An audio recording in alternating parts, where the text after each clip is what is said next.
Good afternoon, everybody. On behalf of the University of Chicago Consortium on School Research and the To&Through project, I wanted to welcome you to our release webinar for College During the Pandemic, Immediate Enrollment and Retention of CPS Graduates in Fall 2020. So I'll be presenting today along with my co-authors, Alex Usher and Shelby Mahaffie. I also wanted to acknowledge our fourth co-author, Alex Beeskin, who's the director of the To&Through project. So next slide, please. So the report is available on the To&Through website, so you can go there and download it and during this presentation or afterwards if you're interested in hearing more.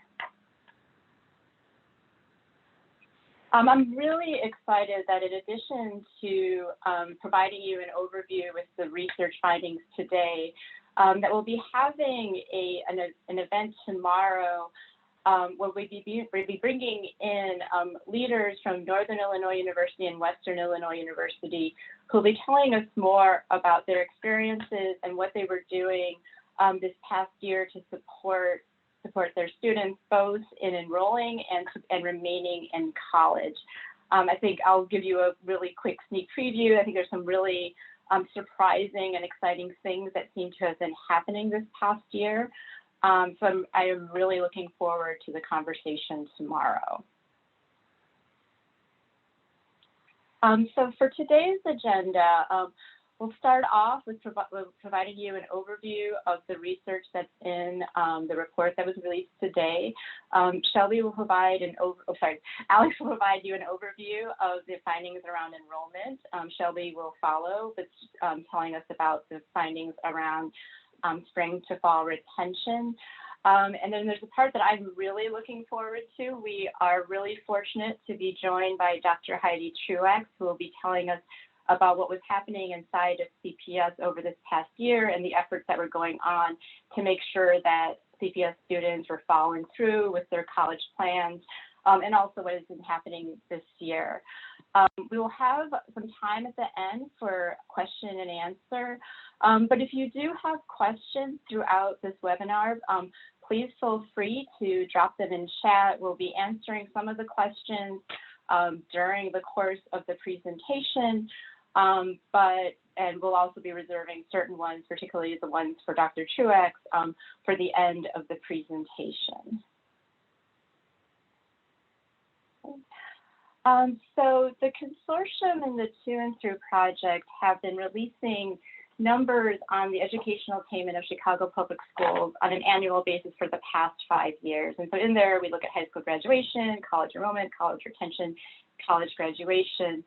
But I think during this past year, starting from March when CPS schools and colleges went remote, there were a lot of concerns about what might be happening to students' college plans and whether or not they would be staying in college. And we heard concerns from inside the district, from inside higher ed, college access organizations, philanthropy, and other community leaders. I mean, everybody was wondering what would happen. And given all the gains that we've seen in CPS for college enrollment, we really wanted to make sure that the pandemic didn't disrupt the increases in college enrollment that have been happening over the past 10 to 15 years. But I think people were doing a lot of different things, but kind of the big question remained, what actually was happening? Did we see changes in college enrollment and college retention patterns this past year? So we decided to kind of do a little bit of an off-cycle report that would show some preliminary numbers around college enrollment and college retention. So the numbers I'll be showing you today aren't going to change that much, but they're based on a November poll, and the numbers that we typically have in our reports are based on a spring poll. So there's going to be some slight differences from where the final numbers are, but this really does give us a complete picture about what's been happening inside of CPS and for CPS graduates who are already enrolled in college. Another big piece of the concern was coming from the numbers that were being released by the National Student Clearinghouse, in addition to stories that we were hearing in the press from colleges. and students about what was happening to students' college plans and college aspirations, where it really seemed that, not surprisingly, given everything that was happening in the world in 2020, that there were a lot of disruptions that seemed to be happening. And we also know that for students in CPS and graduate CPS are coming from a lot of the communities and families that were hardest hit by the pandemic. And so we really wanted to have a clearer picture about what has been happening over this past year. And so from here, I will turn it over to Alex, who will show us what these numbers actually look like. Thanks, Jenny. Hi, everybody. I'm Alex Usher, the Associate Director for Data and Research at the To&Through project. I'm going to start by talking through some of the findings around college enrollment this year from our report. Just to set the stage first, we wanted to provide some national context before we delve into the CPS numbers. So these are rates from the National Student Clearinghouse, the report that they put out this year. Again, that's a national database of students. And so this is looking at nationwide. A few other notes about the data. There were 4 colleges that we knew hadn't fully reported at the time of our poll. As Jenny mentioned, that was in November, and we knew that there were a few, specifically 4 colleges that had not yet fully reported their numbers. And so we pulled those colleges out of all of the data you're about to see so that we could really do an apples to apples comparison. But that really had a very small effect. Those colleges represented about 1% of CPS graduates. The other note is that there were 3 high schools that are relatively new and had their first graduating class in 2020 in CPS. And so we were not able to compare what happened for 2020 graduates to previous cohorts of graduates, since there were no previous cohorts. And so likewise, those high schools were pulled out, but again, representing a very small percentage of students overall. So here in the slide, we can see on the left, pre-pandemic, so the change in enrollment from 2018 to 2019, again, nationally, we see a little bit of fluctuation that we might expect, just some small changes year over year. On the right, we see the change between the graduating classes of 2019 and 2020. So we're starting to see here the effects of COVID on potentially college enrollment. And what we see is a decrease in the 4-year enrollment in the blue, but a more notable decrease in immediate 2-year college enrollment, that's in the green. So there's a bigger dip for students immediately enrolling in 2 years, in 2-year colleges. On the next slide, we can look at CPS. Oh, another thing to highlight on the previous slide, we were looking at percent change. So when we shift here to look at CPS numbers, we're looking at absolute percentages. So this is the actual percentage of students that enrolled. And so we see for CPS students in the blue here, we're looking at students who enroll immediately in a 4-year college after graduating from high school. So that first fall after graduation, enrolling into a 4-year college or university. And that number actually remained pretty steady. We saw about a 1 percentage point decrease from the previous year, but the 2020 graduating class had a similar rate as the 2018 class, for example. And so we were really pleased to see there was not a huge dip here for 4-year enrollment for CPS graduates. Where we did see a bit of a decline, similar to the national numbers, was when we looked at immediate 2-year enrollment. We see that went from about 20% of CPS graduates for the 2019 graduating class down to about 16.5% for the 2020 graduating class. And so overall, that did lead to a slight decline in overall immediate college enrollment for CPS graduates, again, driven mostly by that smaller dip in immediate 2-year college enrollment. And then just to do an apples to apples comparison with those national numbers, here we have that same CPS data, but this is now shown instead of absolute percentage points, this is now in percent change. And so we can do a more exact comparison between what we were seeing nationally, which is here on the right, and what we saw at CPS, which is on the left. And you'll notice that CPS actually did have, it looks like the decline in 2-year immediate college enrollment may have been part of an ongoing trend. There was a dip of about 6% between the 2018 and 2019 graduating cohorts, and then about 18% between 2019 and 2020 graduating cohorts. And that compares to that about 13% we saw there in the national NSC numbers. So next we wanted to look at what this looked like for different types of institutions. So what we see here are colleges outside of Illinois. In the orange line, we're looking at private 4 years outside of Illinois, and in the blue line, we're looking at public 4 years outside of Illinois. And we can see that immediate enrollment rates in both those types of institutions have been on a slight decline over the past few years. There was not a huge drop off for the 2020 graduating class. But what's interesting is when we add on institutions within the state. So here again in the blue are public 4 years and in the orange are private 4 years, but these are now colleges in Illinois. We see that public 4 years held relatively steady. There was a slight decline, but private 4 years actually saw some pretty significant, again, a part of a 2-year ongoing trend, but some significant increases in enrollment for the 2020 graduating class. And so we were next interested to look more specifically at which colleges might have been driving some of that and how different colleges looked for this graduating class. So here is the beginning of a table that we're showing. All the way on the left, you'll see the name of the individual institution we're looking at, and you'll see reading from left to right then, whether it's a private or a public institution and whether it's within Illinois or outside of the state. The fall reopening status we pulled from data that was gathered by Davidson College. And so we were able to include a column here for the primary reopening model that school had. And you'll see it's a pretty mixed bag here at the top. These are if we continue looking to the right, you'll see these are the colleges that had the largest change, the largest increase in immediate enrollment. And you'll see that it's a mix of different reopening types. Some were hybrid, some were primarily or fully online, primarily in person.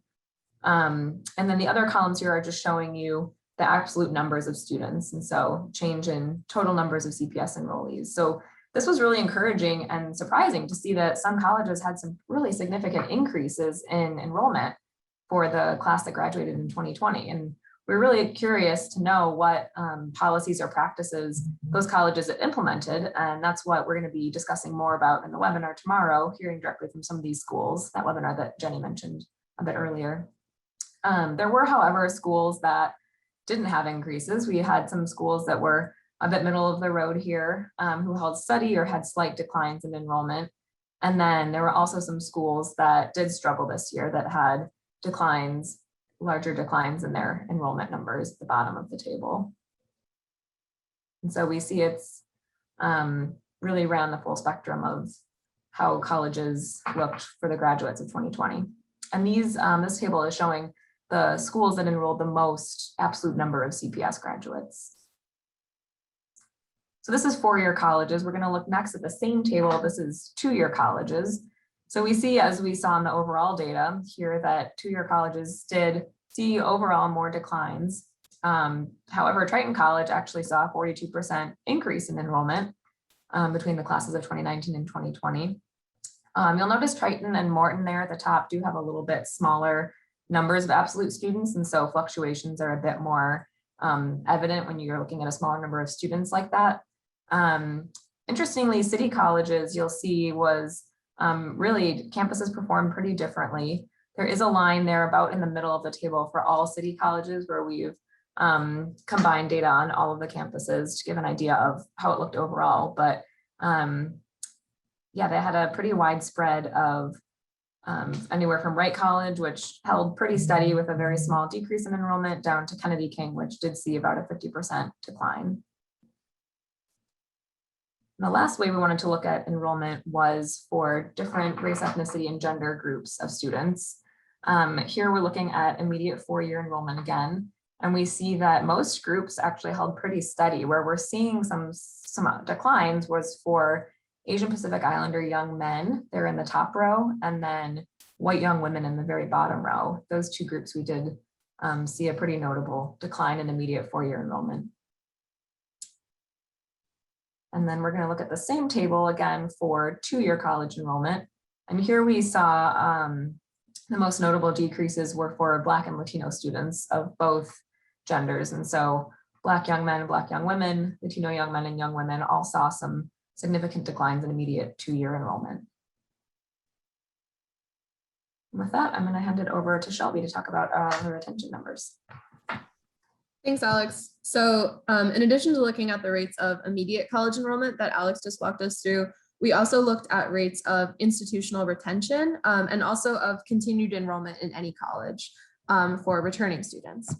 And so in calculating these rates, we were looking at spring to fall retention for first-year college students. which means we were essentially asking for 2019 graduates who were enrolled in college in spring 2020, how many returned to college in fall 2020, so in their second year post high school graduation, and then how does that compare to the rate of continued enrollment for past cohorts of CPS, first year CPS graduates calculated the same way. So first, what we're looking at here is just at students who had been enrolled in a four-year institution in the spring. So we're asking for these students, did they re-enroll in the same four-year college in the fall? Did they transfer to another four-year institution? Did they transfer to a two-year institution, or did they not re-enroll in college in the fall of their second year post-high school graduation? So what we're seeing here first in the dark blue is that typically in past years, about 78 or 79% of first-year college students who were enrolled at four-year institutions in the spring have returned to the same institution in the fall of their second year.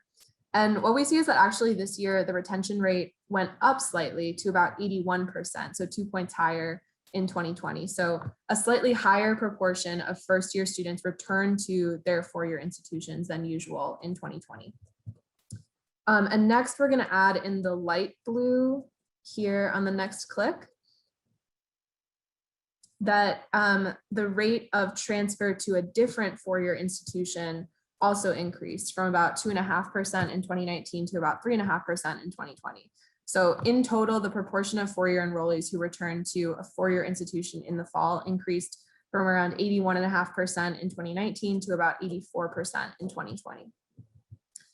However, looking at two-year transfers to two-year institutions as well, in the green here, we see that in the past, an additional 6 to 8% of students have transferred to a two-year institution, but this year, only around 2.5% of the students transferred to a two-year institution, which is a pretty large decline in the proportion of students transferring to a two-year institution from a four-year institution. So overall, including that, a slightly smaller proportion of four-year enrollees re-enrolled in any college in the fall. The proportion who didn't return to any college increased from 12.5% in 2019 to 13.3% in 2020.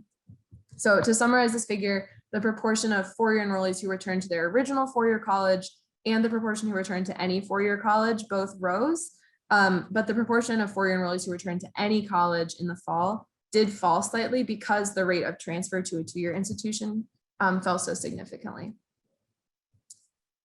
So next, on the next slide, we looked at the same set of outcomes, but for students who had been enrolled at two-year colleges in the spring. So first, in the dark green here, we're looking at the proportion of students who returned to the same two-year college, which fell from about 63% in 2019 to around 60% in 2020. And this decline does appear to be a continuation of a longer trend of a decline in the two-year retention rate, which has been falling since 2017, but the decline was slightly steeper in 2020 than it had been in past years. And now adding on in the light green, we see that transfer to a different two-year institution also fell significantly from about 3.5% to about 1.5%. So overall re-enrollment in any two-year institution fell from 66.5% in 2019 to about 62% in 2020. The proportion of students transferring to a four-year college from a two-year college, which is very low after the first year in all years, also fell very slightly from about 1.6% to about 1.3%. So overall, the proportion of spring two-year enrollees who did not return to any college in the fall rose pretty significantly from 32% in 2019 to 37% in 2020. So the effect on two-year retention appears to have been much more significant than the effect on four-year retention. So next, we're going to look at these retention rates broken down by sector, just like we did for the enrollment rates before. So first, what we're looking at in blue here is we're really seeing that retention at public four-year institutions, both inside and outside of Illinois, rose, with the most significant retention rate increase being at public four-year institutions inside of Illinois, where retention rose from about 79% in 2019 all the way to 86% in 2020. By contrast, we're going to add to this figure in gold the same retention rates, but for private institutions inside and outside of Illinois. And we see that these retention rates fell slightly. For private institutions in the state of Illinois, retention fell from 77% in 2019 to 73% in 2020. So generally, we're seeing that retention rose at public institutions, both inside and outside of Illinois, and fell slightly for CPS graduates at private institutions, both inside and outside of Illinois. And now, again, we're going to show how these effects looked at the level of individual institutions that are commonly attended by CPS students. So in this table, we're seeing the 2019 retention rate, the 2020 retention rate, and finally, in the last column on the right, the change in percentage points between the retention rates in 2019 and 2020. So what really stood out to us in this table is the first three institutions in this table, Illinois State University, Northern Illinois University, and Western Illinois University, which all saw their retention rates rise pretty dramatically from 2019 to 2020, somewhere around 20 percentage points in 1 year. So ISU, for example, the first row in this table saw their retention rate rise 24 percentage points from 59% of students returning to college in 2019 to 83% of students returning in 2020. So these are really significant gains in retention at these three institutions. We were also interested that all three of these institutions had different reopening models in fall 2020. And again, we're really excited that we're going to have the opportunity to hear more about some of the practices that have contributed to these gains at Western and NIU in a panel discussion tomorrow. Outside of these three institutions, there was a pretty broad range of impacts on retention at the institutional level, with other colleges also seeing increases in their retention of around 3 to 5 percentage points, including National Louis, Northeastern, UIC, U of I. There were also a handful of colleges that saw slight declines in their retention of around 3 percentage points. On the next slide, by contrast, at two-year institutions, most institutions did see decreases in their college retention rates for CPS graduates. However, Triton College and Kennedy King both did see increases, and Harold Washington had no change in its spring to fall retention rate. The largest decreases in retention were at Morton College, Olive Harvey, Wright, and Oakton Community College, which all did see pretty significant decreases in their institutional retention rates this year. Overall, when combining all of the campuses, retention declined at CCC, so City Colleges of Chicago, by around 3 percentage points from 63% retention in 2019 to 60% retention in 2020. And finally, the last data that we're going to show here is these changes in the rates of continued enrollment in college broken down by race, ethnicity, and gender. So here we're looking at the retention rates for four-year enrollees by race, ethnicity, and gender. And I think for the most part, what we see is that these retention rates seem to have held fairly stable for four-year enrollees across all race, ethnicity, gender groups. However, on the next slide, we see the declines in re-enrollment for two-year enrollees seem to have been steepest for Latino students. The rate of continued enrollment in college for Latino young men fell from 66% in 2019 to 59% in 2020, and then from 75% to 68% for Latino young women. So now I'm going to pass back to Jenny to share some of our key takeaways from these data. Great, thank you, Shelby. So yes, and thank you, Alex, too. I mean, I think there's a lot to process here, and I think this has been a very quick project. We started doing analysis in January. We're trying to make meaning of it, but I think we've actually learned quite a lot. Some of it was quite surprising and counter to what I think a lot of the assumptions were that we had, and I think other people had when we entered into this project. So the first takeaway is basically that we can't slow down. And I think looking at these numbers, we were really encouraged about what we saw about the four-year college enrollment rates for the CPS class of 2020, in that they really didn't see the kind of decline that we had anticipated seeing last year.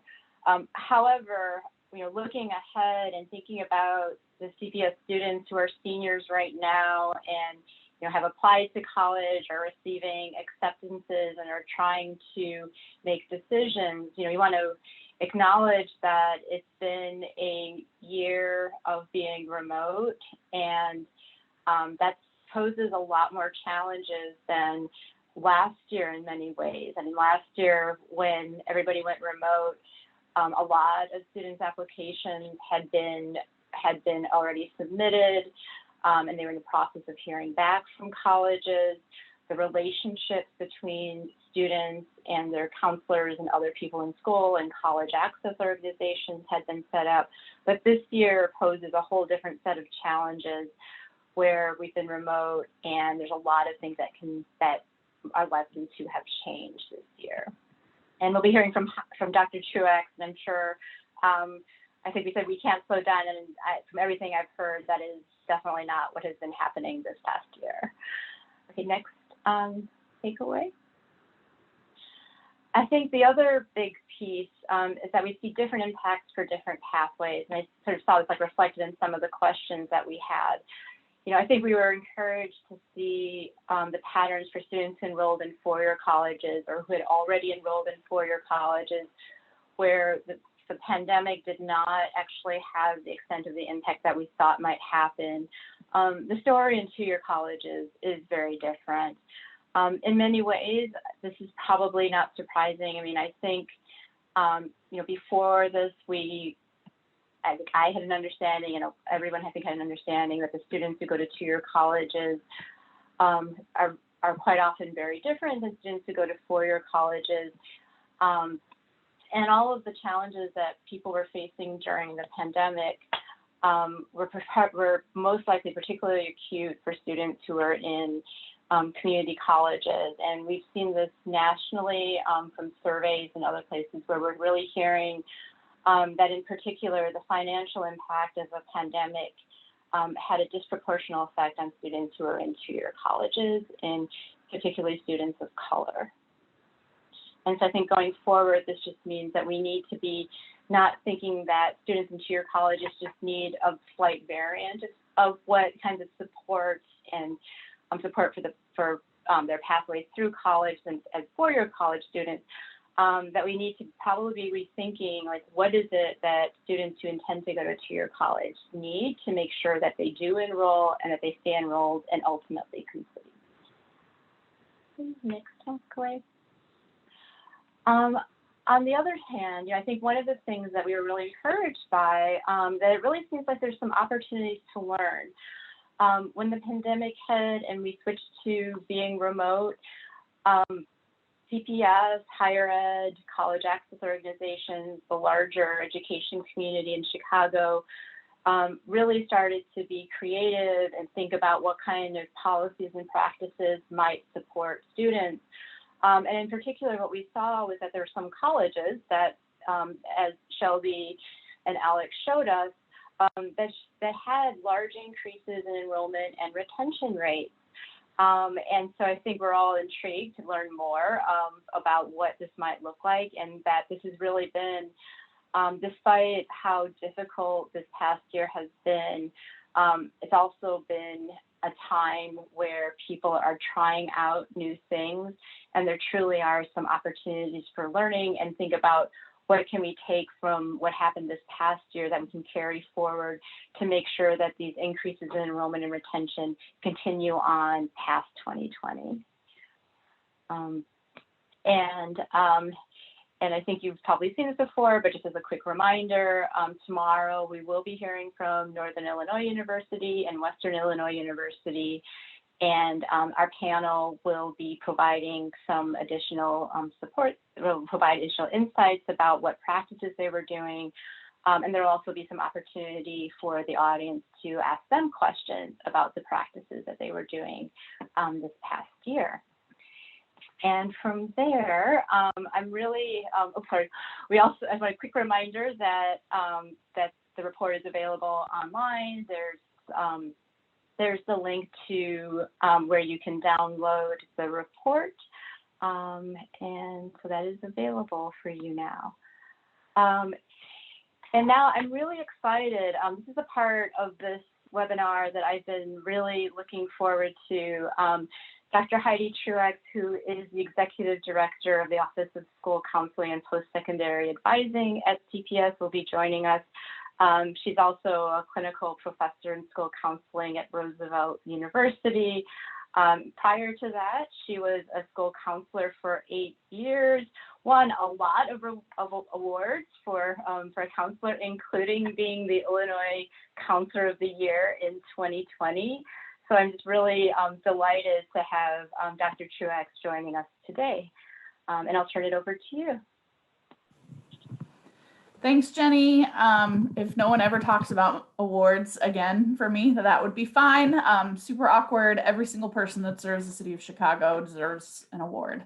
The work that our school practitioners do, and school counselors in particular, because that's where my heart is, and our college coaches, is absolutely transformative. And I think a lot of the call outs that you see in this research done by U of C really calls out that difference of just how dedicated our practitioners are. And I know that that's true statewide and nationwide, but it also speaks to what professional development they have access to, because we are a large urban district that has been prioritizing post-secondary and school counseling work for over a decade, which is just actually not as common as you would hope and think that it is. So I'm super excited to be here with you all today. I'm noticing some really familiar names in the Q&A, lots of CPS folks on the call, I believe, and I am certainly not the expert here. I am one contributor and voice, right? But I can share that it has been a pleasure working with To&Through as we begin to unpack this and really dig in. Looking at the class of 2020 and having sort of an early look at these institutions that saw increases in student enrollment was incredibly insightful for us as a district to be able to reach out to them. And a couple of them I know are presenting on this panel tomorrow, which will be very exciting, but to reach out to those higher ed institutions and say, what did you do, right? And what we found is what they did is stuff we've been recommending for years. And so it's so gratifying to see them actually take initiative on those things and for it to make a difference. It also gives us some leverage to ask for more higher ed institutions to do that work, right? So a lot of these institutions, we saw the thing that moved the needle kind of most universally was around test waiver. In light of 2020 and how many seniors did not get the opportunity to take the SAT or ACT, we did see a huge increase in higher ed institutions not requiring a test and or making other adjustments around how they do admissions. We also saw an influx at those higher ed institutions that had increases of enrollment in the number of CPS specific scholarships that they offer and award. And then, you know, a few game changers were some higher ed institutions that said, you know, as long as you do everything regarding MAP and Pell that you can, as long as you're taking advantage of your FAFSA, if you have remaining tuition and fee costs, we will cover it. And so I think that was one of the other sort of big ahas that we have seen is institutions, both private and public, stepping up to say, we're actually going to help you cover costs to make sure that you can enroll in light of the pandemic. Which leads us to ask, like, why can't this always be the practice? If we're really considering equity and access for success, we need to be considering how we're helping students close these gaps. So this year, as the team mentioned, you know, I think their key takeaway was to not let up. And to me, it is that, but it's actually step on the gas, right? That the supports and services that we provide have to increase. They cannot stay stagnant. And so CPS has worked this year for the first time. We did a post-secondary transition pilot where we paid staff members at 35 of our schools to provide alumni support to the class of 2020 from November through the end of February to make sure that if they did enroll in the fall, that they persisted to the spring. And if they didn't enroll in the fall, but that was their plan, was to be college bound, that we did everything in our power to help them overcome those barriers of COVID and become enrolled for spring enrollment, which you will not see show up on these numbers. It's not captured in NSC, but it's absolutely still life-changing for a student, right? We know that they're way more likely to persist and succeed if they enroll within the first year. And so even if it doesn't capture in the CPS numbers and allow us to gloat, I don't care. I want students to succeed, right? And so they need to be accessing college and persisting. So because of that pilot and some other work, as well as everything that's going on with funding streams, we really are shifting to a world in my office where we no longer want to focus on summer melt, which for those of you that are familiar, summer melt is this idea that a student intends to enroll in college when they graduate, but by the time fall comes around, they don't actually enroll and participate in classes, right? And so we've always is an exaggeration, but for the last 10 to 15 years, we've offered various levels of summer supports to help decrease summer melt. Where we're headed now, thanks to this research and just more of an emphasis being recognized both by their higher ed community, the philanthropic community, the public education community, is that it has to be about more than just right after high school. It has to be about persistence and success. So we're transitioning away from summer melt and into a world of alumni persistence and success, trying to build out a cohort of CPS alumni where the minute they graduate, recognize themselves of like, hey, I'm an alumni of CPS. I have the ability to succeed and change my community and change the world and change my own socioeconomic mobility.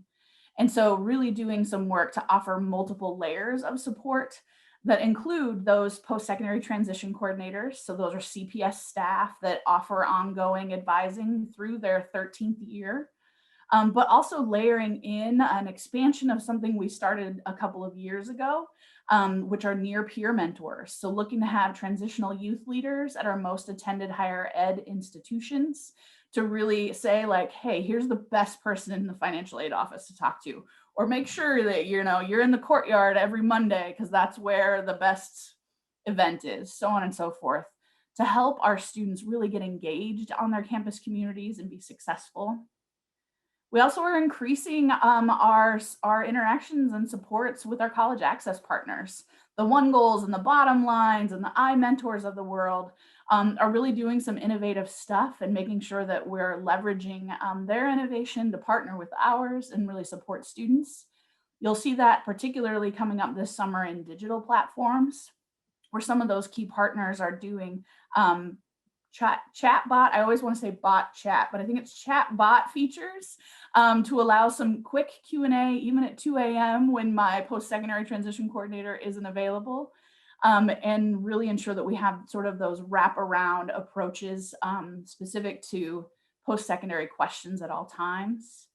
And then also partnering with our higher ed institutions in an even more intentional way, offering CPS specific enrollment days, ensuring that registration is really in place, if not before they graduate, then in early summer. So it's not something that's getting pushed until right before their journey to college begins.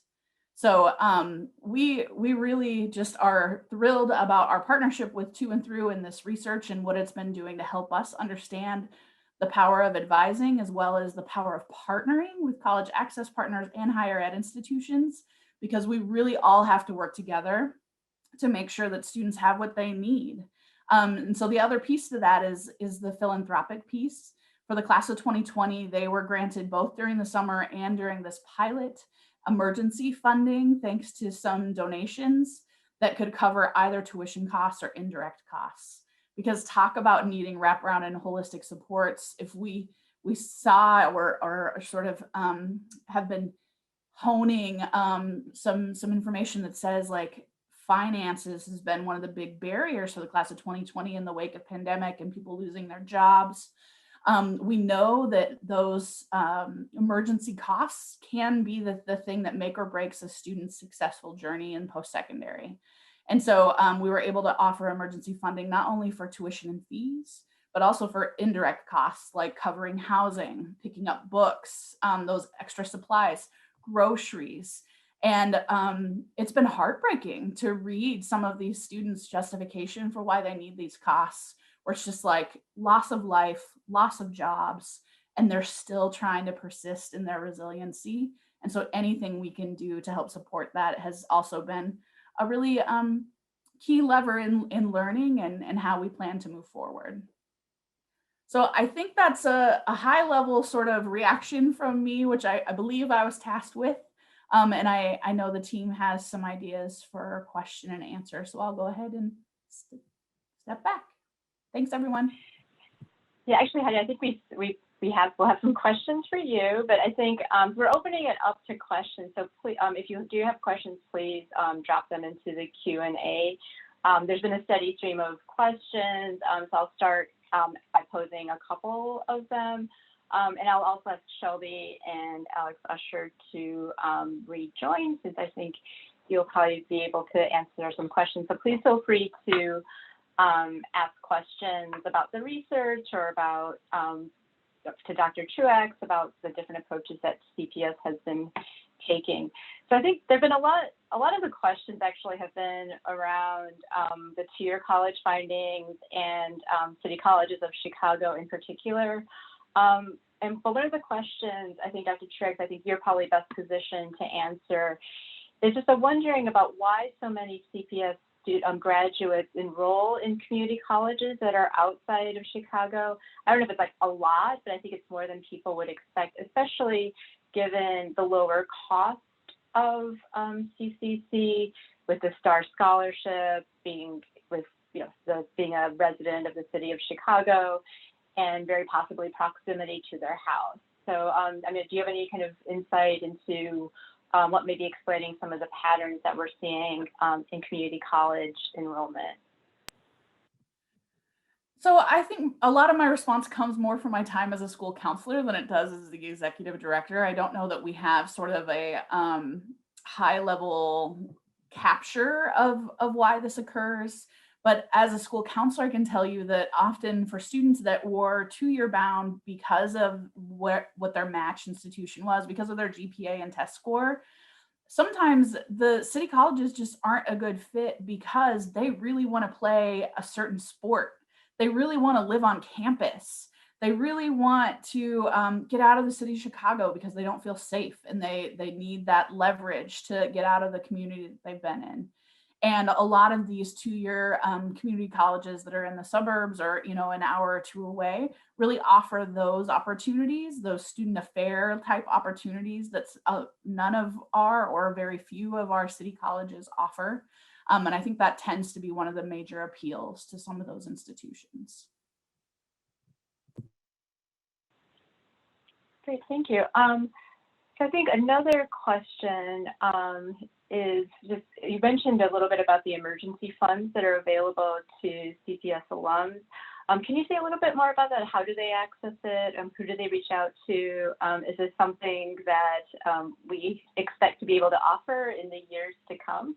I guess in terms of like lessons learned for the future. Years to come, I can't speak to, but for the year to come, I can. And so we have been incredibly fortunate in our partnership, specifically with Crown Family Philanthropies, in providing emergency funding for the class of 2020 and the class of 2021. And so right now, the class of 2020, the only students that were participating in the pilot have access to emergency funding, and that's through May 1st. As of May 1st, it will open up to all class of 2020, class of 2021 students. And the process goes through their post-secondary transition coordinator. Sometimes that's the school counselor in the building, sometimes it's a coach, sometimes it's actually a clerical position that's been trained and engaged in professional development.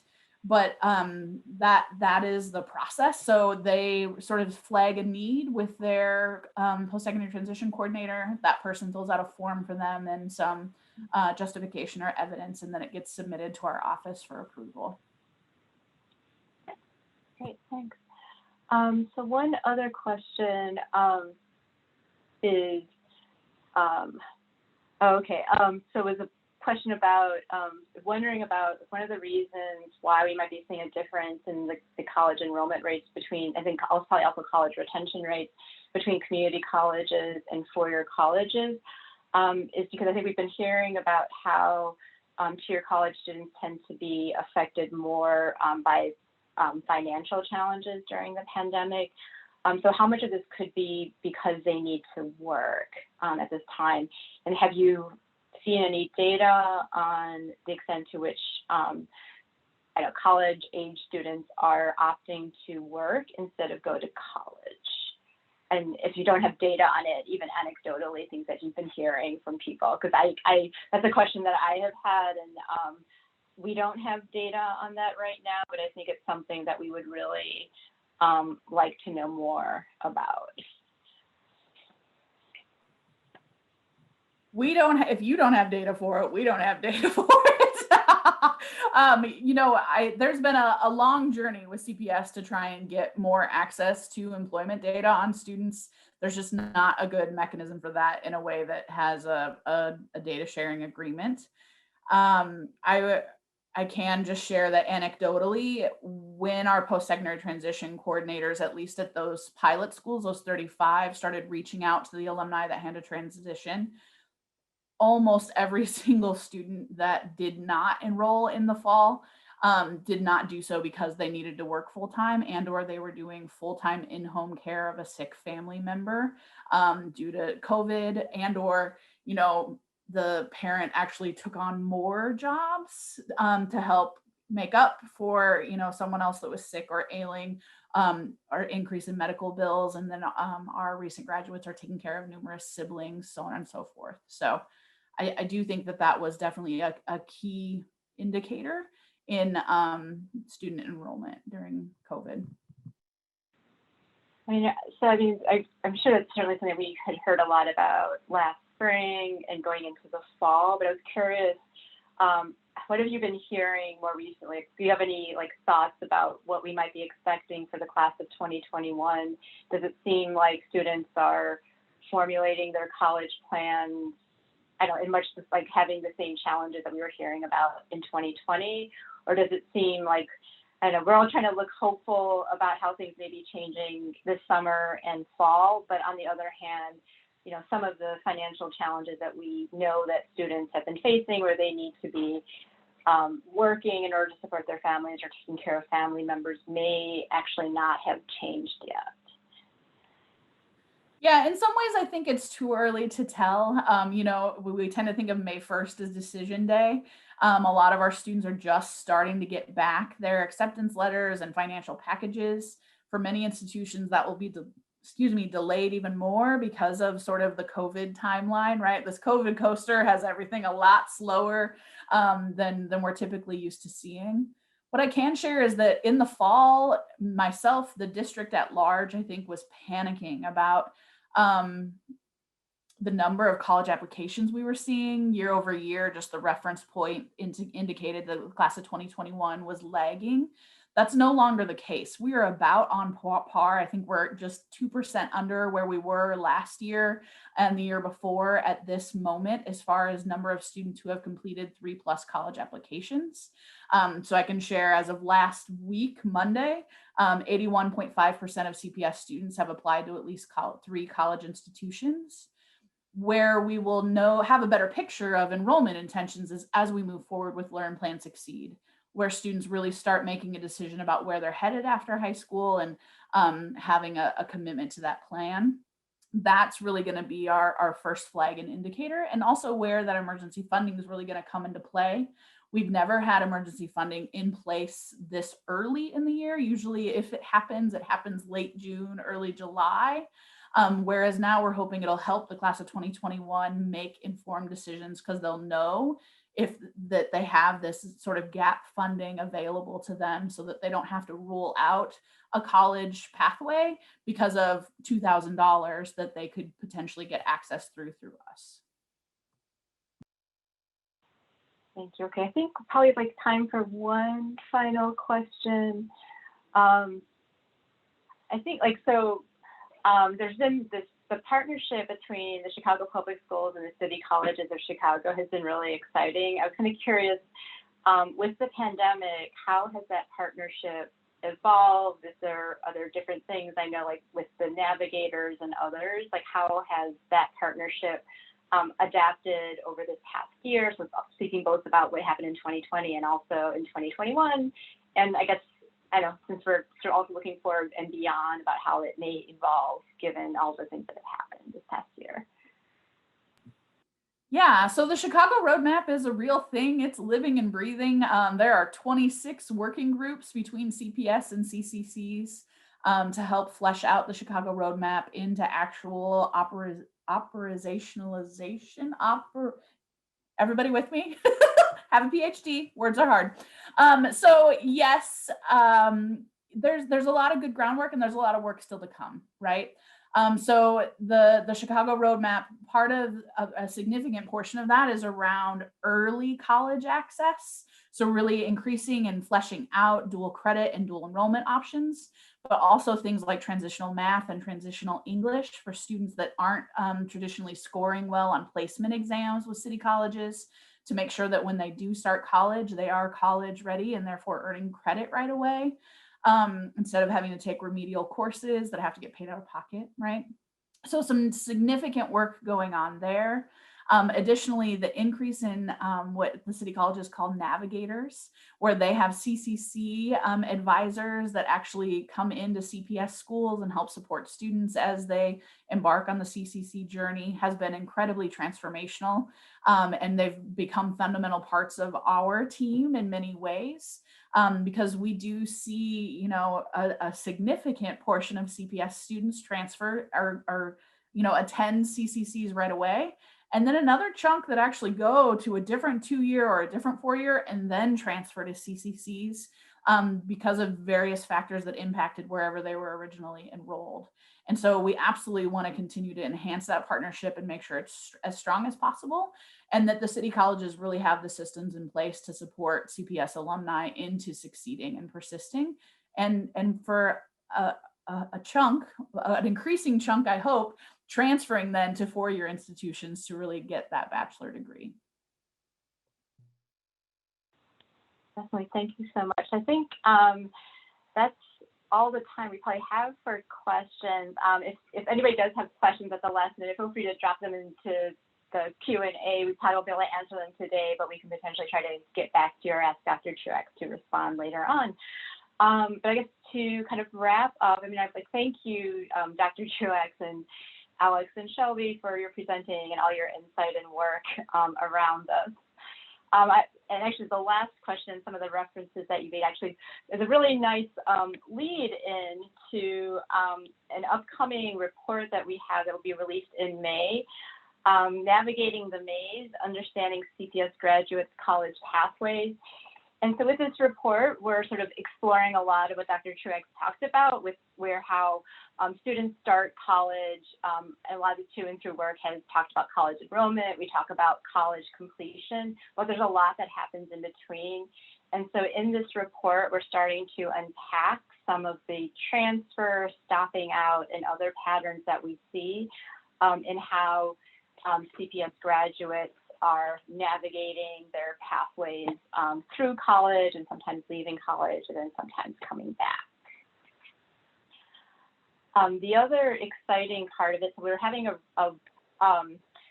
report that's released in May, but in addition to that, we're really excited that we will be having an interactive tool where we will be showing the pathways for different students by their demographics or academic qualifications, where you can start to dig a little bit deeper in seeing like how students who started off at a 2-year college, did they go to a 4-year college, or did they take some time off and then come back to a 2-year college? There's a lot of complexities in here, and by having an interactive tool, it's a lot easier to kind of understand and follow the pathways that CPS graduates are taking through college. Also wanted to preview a couple of events that we'll be holding in conjunction with the release. On Wednesday, May 19th, we'll be having a research release seminar similar to the one that you are at right now. And then on Thursday, May 20th, I'm really excited about this one. We'll be having some student perspectives on talking about their college pathways. So we'll be talking to students CPS graduates who went to college, took some time off, came back, so we can really understand from the students' perspectives what these college pathways look like. And then, yeah, so I think this concludes our webinar, but on behalf of the Consortium on School Research and the To&Through project, I just really wanted to thank you all for joining us today. This has been a challenging year, and I think we're sort of really kind of been excited to be able to share this research with you, where we get an initial glimpse on what was happening for students inside of Chicago Public Schools and for CPS graduates who had already enrolled in college. So thank you so much for joining us today.